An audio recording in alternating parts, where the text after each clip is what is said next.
Economia. Olá, boa tarde. Começamos agora mais uma Economia em Foco e hoje nós vamos falar sobre empreendedorismo.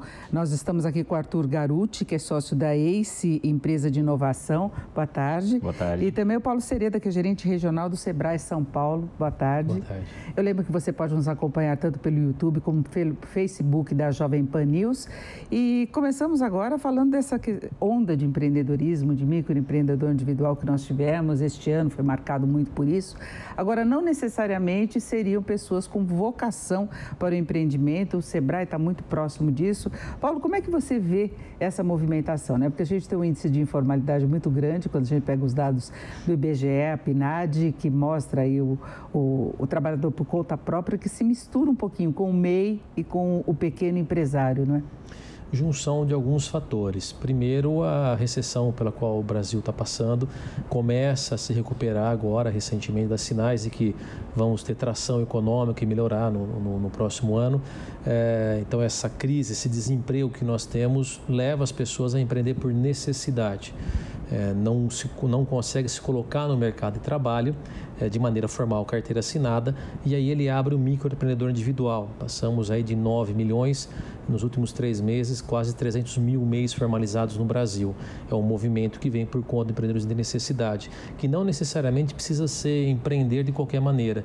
Eu posso empreender porque eu não arrumo emprego, mas perceber uma oportunidade de negócio que o mercado me ofereça. E também porque há uma mudança no trabalho.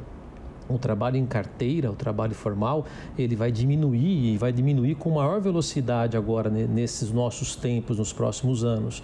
E nós já começamos a perceber esse fenômeno em algumas pessoas vinculando algum tipo de trabalho, alguma empresa, só que de uma nova maneira agora, com uma maneira de relação de PJ, né? Sem que tenha necessariamente uma pejotização. Né? Isso, ele abre como microempreendedor. E aí precisa analisar as vantagens e desvantagens, ter os cuidados, porque a empresa pode ser simples, mas a gestão continua sendo a mesma. Agora, é necessário praticar. Ainda com o Paulo, a gente sempre teve aquele percentual muito grande de brasileiros que quer trabalhar por conta própria, é aquela de não ter patrão, né, de ter o próprio negócio. O quanto que isso pesa agora para o desempregado? Porque muita gente acaba entrando no mercado para ser empreendedor sem ter uma vocação efetiva para isso, né? Tem. A gente entende no Sebrae, nós entendemos no Sebrae que o empreendedorismo é comportamental.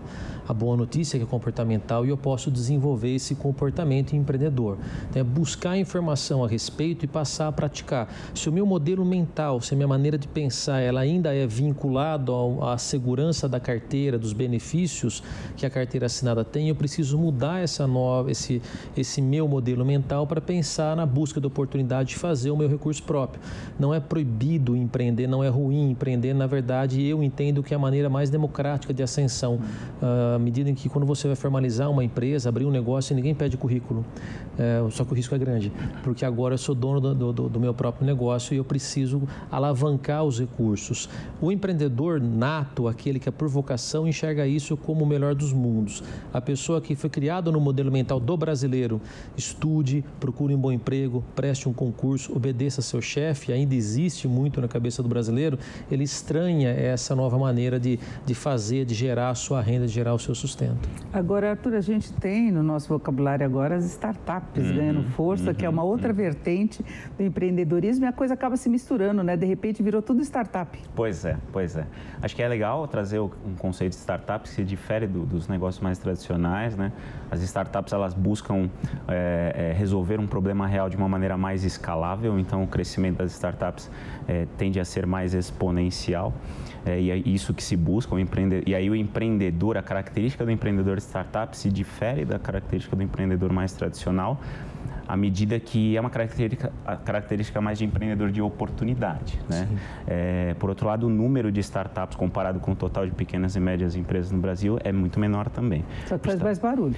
Faz mais barulho porque está na moda, é um assunto quente. E lança grandes tecnologias, né? E a startup, de repente, ela aparece com uma oportunidade da pessoa enriquecer muito rápido. São pouquíssimos, mas acontece. Sim, é um assunto que você tem Hoje você tem no Brasil, estima-se aí entre 12 mil e 15 mil startups, né? E nunca se investiu tanto em startups no Brasil. No último ano, por exemplo, foram 2 bilhões de dólares que os fundos de capital de risco, as aceleradoras, os investidores anjos colocaram em startups para serem sócios dessas empresas, né? Isso é a soma de 2018 e 2017 inteiro, né? Ainda é um mercado, comparado com países mais desenvolvidos, muito pequeno e tem muito potencial. Então, o total investido em startups no Brasil representa 0,1% do PIB só. E quando você pega nos Estados Unidos, essa conta é 0,3% do PIB. Então, se a gente simplesmente chegar no mesmo nível, a gente vai triplicar o potencial de investimentos em startups no Brasil. Agora, Sebrae, como é que considera as startups no contexto geral de empreendedorismo? Como uma alternativa extremamente viável para o nosso país poder sair da dependência que a gente tem, né, de ações governamentais, programas sociais, de você ter uma revolução. O Sebrae tem um programa de aceleração de startup Sebrae SP. A gente acelera empresas, faz um trabalho de mentoria aí para poder encaminhá-las, e tem várias de sucesso, inclusive no ABC, algumas ali que nós acompanhamos, gente com ideias excelentes. E aí fazendo o trabalho duro, mostrando, trazendo, ele está nesse mundo, sabe? Tem muita gente que sonha, né? Tem muita gente que inventa primeiro o aplicativo para depois procurar onde usar. E aí o inverso é o que se deve pensar. Primeiro, que problema eu resolvo, para depois procurar a maneira como vou resolver, e aí de maneira escalável, inovadora, de preferência usando tecnologia da informação. O empreendedorismo, ele tem um diferencial em relação ao trabalhador tradicional, que o trabalhador, ele pode desenvolver a profissão dele sem se preocupar com aquela coisa organizacional e financeira. Ele recebe o salário e está lá. A coisa termina por aí. Agora, o empreendedor, ao mesmo tempo que ele tem aquela atividade que ele gosta, ele tem toda aquela burocracia e problemas financeiros. Ser empreendedor aqui no Brasil não é fácil. Não é, mas não é impossível. E a regra é dada a todos. É mais fácil, talvez, você empreender em outros países. A Estônia, você consegue formalizar uma empresa digital hoje aqui pelo Brasil, sendo cidadão digital da Estônia. É o caso hoje de inovação, tecnologia, de TI, que é ponta referência no mundo. O Brasil tem muita burocracia, muito documento e uma carga tributária muito estranha. A gente tem um sistema tributário que é bem complexo, todo cheio de detalhes, mudam normativas o tempo todo. Mesmo para quem entra no Simples. Mesmo para quem entra no Simples. O Simples não é tão simples assim. Tem uma série de detalhes nele. Para o MEI, ali a tributação está dada, é feita, mas tem detalhes. Essa semana, por exemplo, o MEI nos procurou, recebendo informação, se ele era obrigado ou não a pagar o imposto sobre importação. Não é tão claro, e ele porque passa a ser custo de aquisição da mercadoria. Mas não é muito claro, não é todo momento que é vantajoso, porque a legislação tributária, repito, é complexa. Na minha opinião, esse é um dos grandes entraves que nós temos para empreender. E tem problema de crédito também, mesmo com queda de juros, tem restrição, tem uma série de problemas. Tem, né? Por conta da análise de risco, ainda essa taxa de empreendedorismo por necessidade elevada nos leva a uma taxa de mortalidade elevada. E aí o agente de risco financeiro olha para essas taxas, olha para quem está começando e fala, você tem um risco enorme de ficar pelo caminho. Por melhor que seja o plano de negócio, por melhor que seja a ideia. É um obstáculo a vencer. Mas é uma coisa assim, que quando a pessoa tem vocação, ela encara os fracassos também. Porque é curioso, quando você pega exemplos de sucesso, quase sempre no histórico a pessoa teve fracassos. Chegou a fechar empresas e volta para o mercado e vai insistindo nessa coisa de ser empreendedor. É a vocação mesmo. Né? O empreendedor, no caso das startups, tem muitos empreendedores seriais, que são aqueles que montam a startup do zero, trazem investidores, escalam um negócio e depois vendem, e aí ou eles vão criar outro negócio ou vão investir em novas startups. E é assim que a lógica do ecossistema de startups funciona na maioria dos casos, né? No Brasil, especialmente, como eu falei, nunca teve tanto dinheiro disponível para startups. Hoje você tem talvez até mais capital disponível do que boas ideias e boas startups acontecendo. Mas não quer dizer que dinheiro disponível é suficiente para você garantir mortalidade. Tem estudos que mostram que startups que pegam investimento nas fases iniciais, 80% delas ainda morrem depois de 3 anos. A mortalidade continua. Então, o dinheiro é quase que você está colocando querosene na fogueira. Você não sabe lidar com aquilo, né? Então, os desafios são além do capital, tem a questão de saber criar um negócio do zero, centrar a necessidade, entender se aquele problema que você quer resolver no caso das startups é um problema real, se o mercado é grande o suficiente para você capturar valor e a partir daí sim desenvolver as soluções e depois buscar escalar. Se o empreendedor não tiver essa lógica na cabeça dele, a chance dele falhar é muito mais rápida. Agora, Paulo, tem algumas orientações básicas para a pessoa ter mais chance de sobreviver com a empresa? Tem. Ainda que o negócio seja digital, a gestão é física. Se me permite um trocadilho aqui. 3 comportamentos são fundamentais para quem pensa em começar um negócio. Não importa se eu vou vender maçã do amor ou se eu vou criar um aplicativo que vai revolucionar o mundo digital. Primeiro, busca de oportunidades, que já é bem dito pelo colega, enxergar o que o mercado precisa, ou problema, ou desejo, ou necessidade, ou aquilo que está sendo feito no mercado que eu posso fazer melhor. E entregar mais valor para o cliente final. Isso a gente chama de busca de oportunidades. Depois vem a iniciativa, propor-se a colocar em prática. E aí eu preciso buscar informações, investigar pessoalmente, para que eu possa aprender muito a respeito do negócio, do mercado, dos detalhes. Quanto mais eu estudar, quanto mais eu investigar pessoalmente, melhor para mim, para a próxima fase, que é escrever o plano de negócios, ou Canvas, Business Model, mas entrar na fase de planejamento, que é o grande barato, a grande força de escrever um bom plano de negócios, é justamente as perguntas que você se faz, que você não imaginava e que você responde e diminui o risco. E aí, por último, um quarto, eu tinha falado 3, vamos colocar um quarto, que é saber bem onde você quer chegar com isso e por que você quer chegar lá, qual a importância disso. Só estabelecer metas sem saber a importância, nem você se empenha e você não consegue empenhar ninguém no seu projeto. Esse básico, esse pacote básico, para quem pensa em iniciar é fundamental. E depois capacitação contínua. A inovação que você colocou hoje, a maneira de você gerenciar que você aprendeu hoje, ela tem prazo de validade, está cada vez mais curto esse prazo de validade. Eu preciso me manter constantemente atualizado. E ao invés de olhar para isso como, nossa, que difícil que é, não, que ótimo que é, que oportunidade que é, que fantástico que é, eu não ser obrigado a passar 30 anos fazendo a mesma coisa, mas inovando. Agora, a pessoa que começa a empreender, ela tem que lidar, por exemplo, de cuidar de outros empregados, que nem sempre ela está sozinha nesse empreendimento, aí começa a questão de gerenciar salário, de escolher a mão de obra adequada e muitas vezes ela começa sem dinheiro para dar esse suporte de contratar as pessoas, então já começa a se enroscar por aí, porque aí um funcionário sai, o outro sai, aí quem cuida da contabilidade, quem cuida da parte de informática, tecnologia, de atendimento, é um planejamento que muitas vezes a pessoa não está preparada, né? Não tá, mas é o comportamento de você ter exigência, qualidade e eficiência, de você ter o comprometimento. E vem daquilo que a gente estava conversando anteriormente. Se eu fiz um bom planejamento, eu sei quais funções são importantes e como essas funções têm que ser desempenhadas. A reclamação que a gente tem com relação ao problema de mão de obra é verdade. Nós temos problema de mão de obra no Brasil, mas boa parte é por conta que o empreendedor não sabe recrutar. Ele vai para o mercado sem saber exatamente o que ele precisa para colocar na engrenagem, na máquina, no equipamento que ele criou a empresa dele. E aí ele contrata errado. Mas ele está oferecendo salário baixo? Pois é. Também para isso eu preciso saber o que eu preciso, para poder remunerar adequadamente. Baixos salários atraem pessoas com competências. Eu estou falando por causa do começo, né, do empreendimento. É difícil isso, né? No caso das startups, que tem um componente fundamental, que é a inovação, esse ambiente de incerteza, ele também é exponencial. E como a startup ela busca crescer de maneira muito maior do que os seus custos crescem em termos de receitas e clientes, etc., é quase que impossível ela sustentar esse crescimento sem investimento, né? Seja os investidores anjos, sejam os fundos de capital de risco. O mais importante é a startup realmente centrar a busca dela em relação ao problema e criar uma cultura de experimento. O que é essa cultura de experimento? Você, no início da vida de uma startup, não vai ter nada mais do que hipóteses. Essas hipóteses vão ser empiricamente validadas e você rapidamente tem que entender se você vai perseguir na sua hipótese inicial ou se você vai mudar, que tecnicamente a gente fala que é pivotar o negócio, né?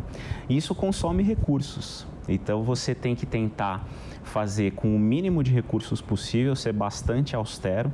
E aí a figura do fundador de uma startup como polivalente no primeiro momento é fundamental. Ele vai ter que pilotar realmente diversos pratos ao mesmo tempo e fazer uma queima eficiente de capital de forma que a ideia dele não morra de maneira prematura, né? Então, esse é o grande desafio. Acho que, independente se é um negócio mais tradicional ou se é um negócio digital, o empreendedor, por essência, tem que saber jogar em várias posições. Agora, Paulo, nós estamos vivendo uma situação de crise, né? Que não só que levou à abertura de novas empresas, as pessoas a empreenderem, mas muita gente que já estava no mercado passou por dificuldades e continua se arrastando, convivendo, porque você tem um desmonte de uma estrutura, queda de demanda, problemas de endividamento e fica convivendo. Dá para salvar o negócio? A pessoa que está, quando chega naquela situação que ela não tem dinheiro, falta capital de giro, a demanda está reagindo aos poucos, mas aí você não tem estoque. Como é que dá uma virada? Eu estou pensando mais em comércio. Startup é um outro perfil, mas quem ainda está vivendo uma situação de crise? Trabalho duro e gestão, Denise. Apesar da crise da recessão, nós temos um PIB que passa dos 7 trilhões de reais circulando na economia. Então, dinheiro tem, não quanto nós gostaríamos que tivesse e nem o necessário, mas tem. Então, alguém vai ficar pelo caminho, é inevitável. O mercado diminuiu nos últimos anos, está voltando a crescer, mas diminuiu. Então, alguém vai ficar pelo caminho. Agora, quem vai ficar pelo caminho? Quem não pratica gestão, quem não tem foco no seu cliente, quem não inova, quem não transfere valor para o cliente final. Esse fica. Então, é gestão, trabalho duro, para você fazer bem feito e atender seu cliente. No Prêmio de Excelência de Gestão que nós fizemos ali em Santo André, em parceria com a Prefeitura, tinha empresa que ganhou o prêmio que cresceu 5 vezes em 2019. Qual o segredo? O segredo foi foco no cliente e melhorar os processos internos para melhorar a eficiência, para entregar mais para o cliente final. Então, alguém fica pelo caminho. No momento de crise, me vem muito uma historinha que faz muito tempo que eu recebi por e-mail, então faz tempo. Hoje é tudo por rede social, né? Ainda tem e-mail. Mas corrente de e-mail é coisa que a gente não vê mais, né? Que falava dos 2 caçadores que foram caçar um leão, aí acabou a munição, voltando para casa, encontraram um leão no caminho. E aí não tinha o que fazer a não ser correr. E um parou para calçar um par de tênis. E o outro falou, você acha que vai correr mais do que leão, porque você calçou um par de tênis? E ele disse, não preciso correr mais do que leão, preciso correr mais do que você. Então é um pouco essa ideia no momento de recessão. Alguém fica, não preciso sou eu. A pergunta não é se eu vou morrer ou não, quanto tempo vai demorar para a crise passar. O problema, a pergunta a ser feita é o que eu vou fazer para trazer esse recurso que ainda circula no mercado para o meu negócio. E aí a eficiência, que ao contrário, quando a gente fala isso em palestras, em consultorias, em treinamentos, os empresários olham para a gente dizendo assim, meu Deus, um calvário enorme. A visão é errada. Isso é uma grande oportunidade. Olha que bacana eu poder ser melhor ainda, inovar, fazer diferente, atrair gente nova. Mudar um pouco a lente que a gente tem no Brasil, do assistencialismo, da fatalidade, do muito difícil, do muito longe. Tudo isso é verdade. Não podemos negar, não é o pensamento positivo que eu estou pregando, mas é olhar para a dificuldade e procurar a oportunidade de ir atrás. São as empresas que passaram pela gente ali no ABC, onde eu sou gerente esse ano, e que apesar da crise cresceram.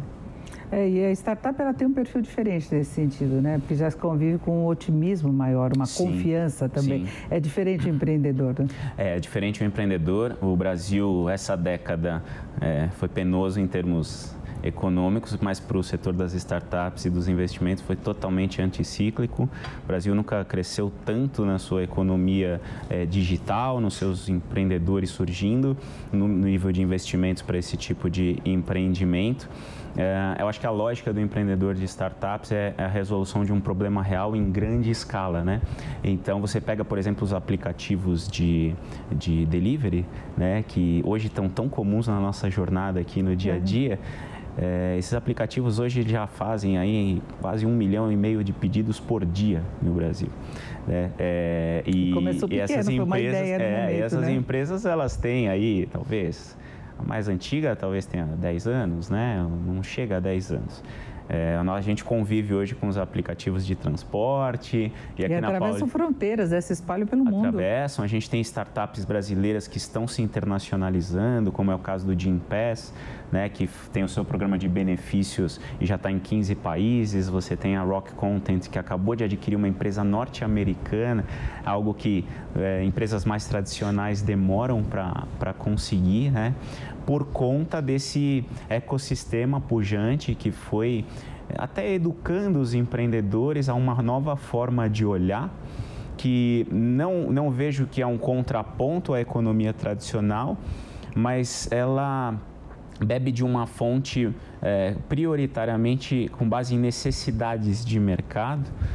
E aí você vai ajustando o seu produto de acordo com essas necessidades, né? Agora, as duas áreas podem conversar muito, porque o empreendedor, ele pode buscar nas startups soluções que facilitem muito, inclusive, o contato com o consumidor final, por exemplo, a entrega de mercadorias, é uma coisa que antes você tinha que ter o teu próprio serviço, que é caro, podia não funcionar, e agora você entra no aplicativo e vai lá também, né? Toda essa transformação digital é um mundo de oportunidades novo que está aparecendo, e ela já existe, não é futuro, não é tendência, os negócios já passam pela inserção de tecnologia, de automatização, tecnologia da informação, melhorando o processo interno com foco no cliente, isso já existe.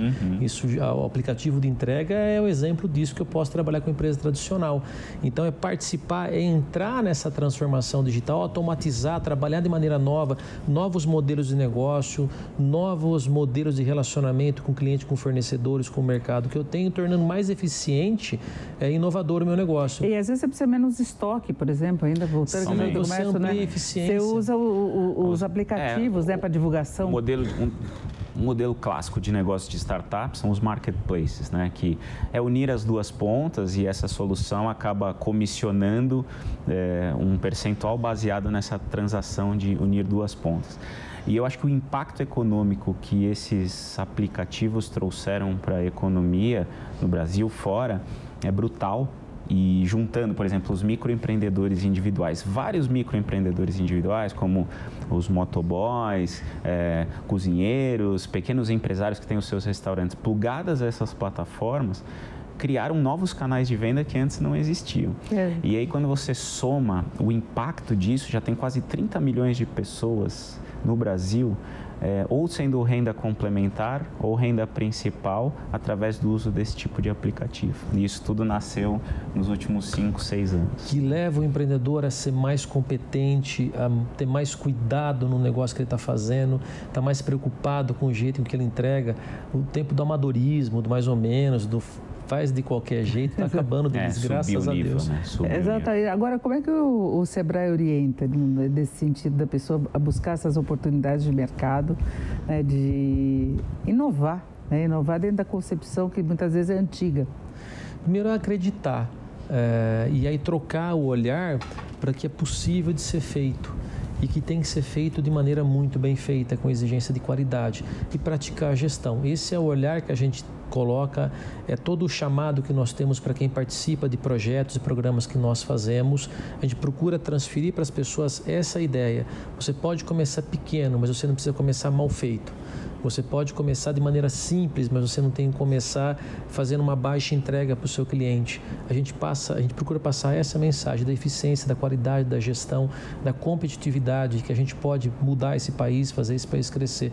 Desde o menino que está no primeiro ano do fundamental, através do programa Nossa Educação Empreendedora, até o pessoal que está no programa de aceleração de startup. Agora tem essa preocupação também de, desde criança, você orientar numa parte da formação profissional essa questão do empreendedor. Eu acho fantástico. Os meus filhos eu procurei, uma vez eu fui num caixa eletrônico, rápida história, espetei o cartão, digitei lá, saiu a senha, saiu o dinheiro, meu filho virou para mim: pai, vamos levar uma máquina dessa para casa. Toda vez que precisar. Era pequenininho, né?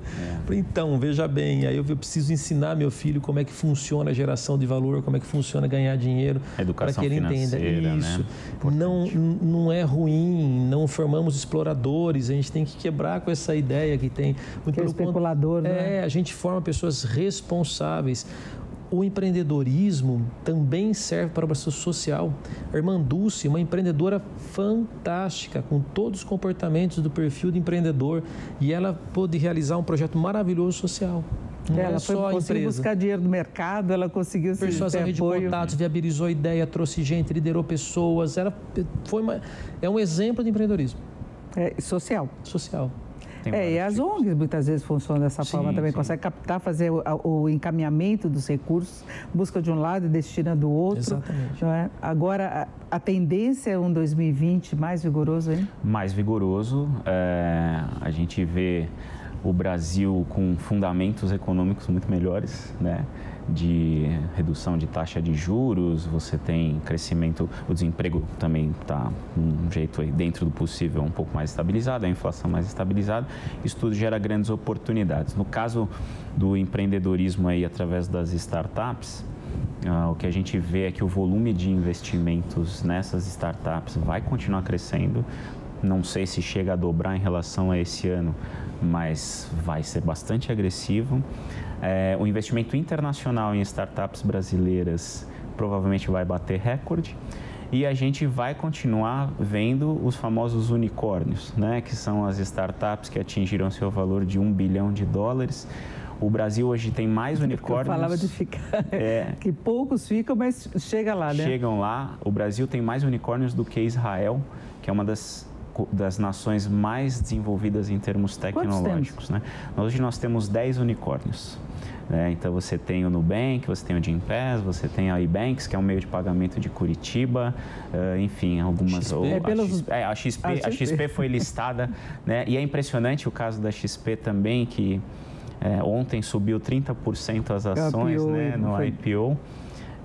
E para ver o tamanho da oportunidade, só fazendo uma comparação que talvez não seja tão justa assim, mas o volume de investimentos que se fez em startups esse ano, de $2 bilhões, foi a valorização que a XP teve ontem, só com o seu lançamento das ações, né? Então, para a gente ver o tamanho de oportunidade que a gente tem. A XP acaba sendo um símbolo, né, de todo esse processo, né, que começou muito pequena, com dificuldades. Eles fizeram até questão de colocar isso nas propagandas. É um né? orgulho nacional. Que tiveram que vender o carro para poder se manter, mas que depois ela avançou. E muitas vezes você vê aí essas empresas que fazem sucesso pelo mundo, pelo nome você não imagina que seja brasileira, né? Exato. Você falou de Nubank, falou de todos esses daí, a impressão que se tem é que não é brasileira, mas são empresas de ponta no mundo. Sim, são empresas que o Brasil está conseguindo internacionalizar a tecnologia, né? Acho que tem 4 setores no Brasil que eles têm capacidade de transformar startups em negócios globais. Eu acho que o agronegócio, o Brasil sempre foi ponta,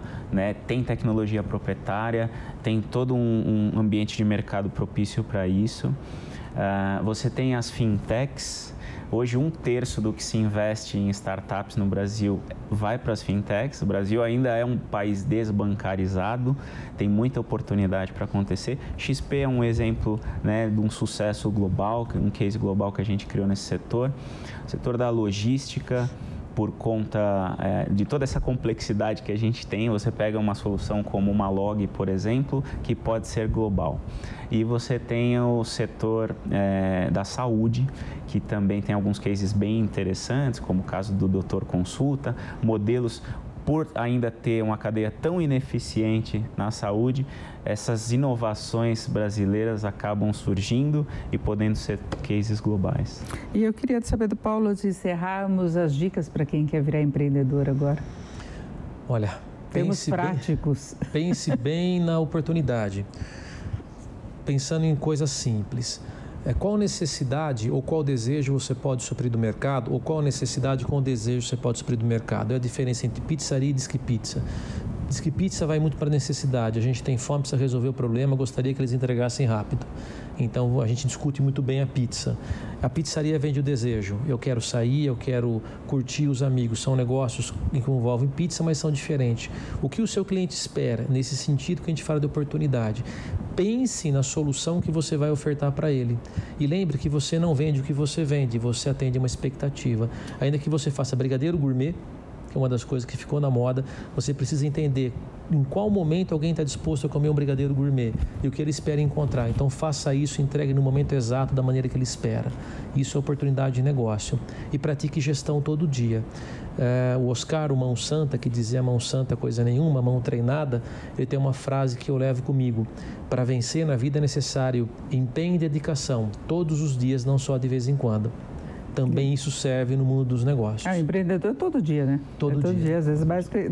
Às vezes tem menos folga do que o trabalhador formal. Não tem folga. Não tem folga. E mude a lente. Acho que a gente precisa mudar a lente no Brasil. Não é pensar positivo, é ter a visão realista, mas não enxergar só a dificuldade, enxergar a oportunidade. Esse pessoal digital é muito disso. Eu acho fantástico esse novo modelo mental que tem no mundo dos negócios, esse pessoal mais jovem. É a coisa da inovação, não é? Sim, porque a gente tem algumas ondas de empreendedorismo empreendedorismo também, que vão pela moda, e a gente vê que fracassa, inclusive, franquias grandes. Sim, não é? sim, que é sim. pelo exagero da oferta. Não existe raio de milagre, nem gourmetizador, nem de startup, nem de franquia. Pratique isso que vai dar certo o tempo todo. Você muda de bairro muitas vezes e você tem um novo mercado, uma nova maneira das pessoas pensarem. Você precisa adaptar. Foco no cliente o tempo todo. Seja excelente em entender o seu cliente. Aí você reduz bem o risco de empreender. Lembrando que empreender sempre envolve risco, mas eu não preciso me arriscar. Eu posso assumir riscos que eu calcule e que eu aprenda a reagir. Planejamento. Até porque nós moramos num país, né, Denise, que a nossa capital federal tem uma capacidade enorme de promover surpresas para a gente. Exatamente. Então, a gente precisa planejar e estar com o negócio muito na mão para reagir rapidamente às mudanças. Inclusive muda de tributação. Nós tivemos aí valendo por 2 dias, mas tivemos uma medida aí que mudava a questão do microempreendedor individual para algumas categorias especificamente. Aí voltou rapidamente, porque a reação foi rápida durante o fim de semana. Foi um dos casos curiosos que nós tivemos. De repente saiu aquela medida. O alvo era principalmente profissões ligadas à cultura, mas é um susto e se discute, por exemplo, ter o simples, né? As empresas vão ter que se preparar para isso, pensando nas surpresas da economia. Não é só altos e baixos de atividade, o problema é a regulamentação mesmo. A gestão não é simples, mas também não é complexa, ela quer dedicação só. Perfeito, nós vamos fechando por aqui o Economia em Foco de hoje. Eu agradeço muito a participação do Arthur Garuti, que é sócio da ACE, que é uma empresa de inovação. Muito obrigada. E o Paulo Sereda, que é gerente regional do Sebrae São Paulo. Muito obrigada também pela sua participação. E eu lembro que a íntegra do nosso programa fica disponível no YouTube e também no Facebook da Jovem Pan News. Uma ótima tarde a todos. Economia.